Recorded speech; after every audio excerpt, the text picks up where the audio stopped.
അപ്പോൾ നിങ്ങളെ പിന്നെ പാർക്കിലും ബീച്ചിലും പിന്നെ നിങ്ങൾ നടക്കാൻ പോകുന്ന സ്ഥലങ്ങളിലൊക്കെ ഇതുപോലൊരു ബോർഡ് കണ്ടിട്ടുണ്ടോ? ഇതാണ് ടീം സൗദി. ടീം സൗദി എന്ന് പറഞ്ഞാൽ എന്താണെന്ന് നിങ്ങൾക്ക് മനസ്സിലായോ? സൗദി അറേബ്യയിലെ കായിക പരിപാടികളെ പിന്നെ എല്ലാ കാര്യങ്ങളും അറിയാൻ വേണ്ടിയിട്ടുള്ള ഒരു ഡിജിറ്റൽ പ്ലാറ്റ്ഫോമാണ് ടീം സൗദി ആപ്പ്. അപ്പോൾ നിങ്ങളുടെ പിന്നെ എക്സസൈസും ആക്ടിവിറ്റീസൊക്കെ ഒന്നും കൂടി കാര്യക്ഷമമാക്കാൻ വേണ്ടിയിട്ട് നിങ്ങൾ എന്ത് ചെയ്യുകയെന്ന് വെച്ചാൽ ഈ ആപ്ലിക്കേഷൻ ഒന്ന് ഡൗൺലോഡ് ചെയ്യുക.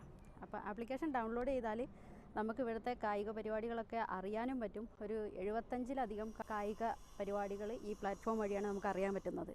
അപ്പോൾ നിങ്ങൾക്ക് കിട്ടുന്ന ബെനിഫിറ്റ് എന്താ വെച്ചാൽ ഇത് നമ്മൾ ഡൗൺലോഡ് ചെയ്യുക, എന്നിട്ട് നമ്മൾ ഏത് ഗാഡ്ഗറ്റാണോ ഡൗൺലോഡ് ചെയ്യുന്നത് ആ ഗാഡ്ഗറ്റ് നമ്മൾ എക്സസൈസ് ചെയ്യുമ്പോഴൊക്കെ നമ്മളെ കൈവശം വേണം കേട്ടോ. എന്നാലാണ് ഇത് വഴിയുള്ള പോയിൻറ്റ്സ് നമുക്ക് കിട്ടുള്ളൂ. ഈ പോയിൻറ്റ്സ് നമുക്ക് പല പല കാര്യങ്ങളിലും പിന്നെ റിഡീം ചെയ്യാവുന്നതുമാണ്. ഇങ്ങനെയൊക്കെയുള്ള പ്ലാറ്റ്ഫോമുകൾ സൗദി അറേബ്യ പിന്നെ കൊണ്ടുവരുന്നത് എന്താണെന്ന് വെച്ചിട്ടുണ്ടെങ്കിൽ 2034 വേൾഡ് കപ്പ് വരുന്നുണ്ട്. പിന്നെ അത് കഴിഞ്ഞിട്ടുള്ള സമ്മർ ഒളിമ്പിക്സിൽ ആതിഥേയത്വം വഹിക്കാനൊക്കെ സൗദി ശ്രമിച്ചുകൊണ്ടിരിക്കുന്നുണ്ട്. അപ്പോൾ അതിൻ്റെ ഭാഗമായിട്ടാണ് കേട്ടോ അത്.